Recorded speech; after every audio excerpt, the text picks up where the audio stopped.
Hi friends, welcome to my channel. ఈరోజు పొడి పొడిలాడే సేమియా ఉప్మాని ఏ విధంగా చేసుకుందామో చూపించబోతున్నాను.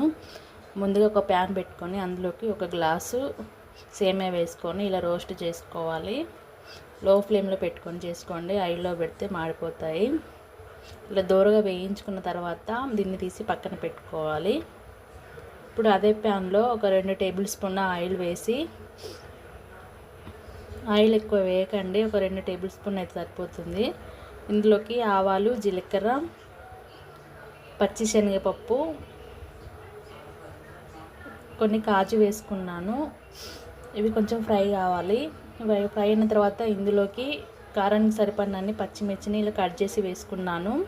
కొంచెం కరివేపాకు కూడా వేసుకున్నాను. ఇవి కొంచెం ఫ్రై అవ్వాలి. ఇలా ఫ్రై అయిన తర్వాత ఇందులోకి ఒక ఉల్లిపాయను కట్ చేసి వేసుకున్నాను. ఉల్లిపాయ ముక్కలు కూడా కొంచెం సేపు ఫ్రై చేయండి.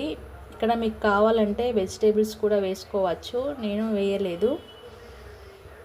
రుచికి సరిపడినంత ఉప్పు వేసి ఒకసారి బాగా కలుపుకోండి. ఇలా కలిపిన తర్వాత ఇందులోకి 1 గ్లాస్ సేమియాకి 1 గ్లాసు వాటర్ వేసుకోండి. 1 గ్లాస్ అయితే కరెక్ట్గా సరిపోతుంది. ఇవి మూత పెట్టి బాయిల్ కావాలి వాటరు. చూడండి, ఈ విధంగా బాయిల్ అయినప్పుడు మనం రోస్ట్ చేసి పెట్టుకున్న సేమియాలు కూడా వేయాలి. ఇప్పుడు దీన్ని బాగా కలుపుకోండి. చూడండి, ఈ విధంగా కలుపుకున్న తర్వాత మూత పెట్టి ఒక 2-3 నిమిషాలు ఉడికించుకోవాలి. 2-3 నిమిషాల తర్వాత మూత తీసి ఒకసారి మళ్ళీ కలుపుకోండి.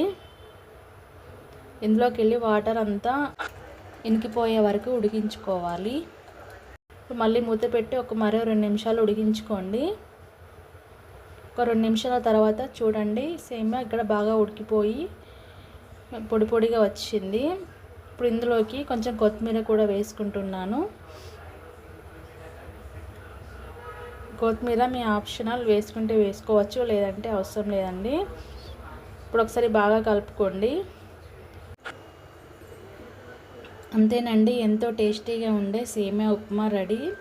కేవలం 10 మినిట్స్లోనే రెడీ అయిపోతుంది. ఈ వీడియో నచ్చితే లైక్ చేయండి, షేర్ చేయండి, సబ్స్క్రైబ్ చేయండి. Thank you for watching.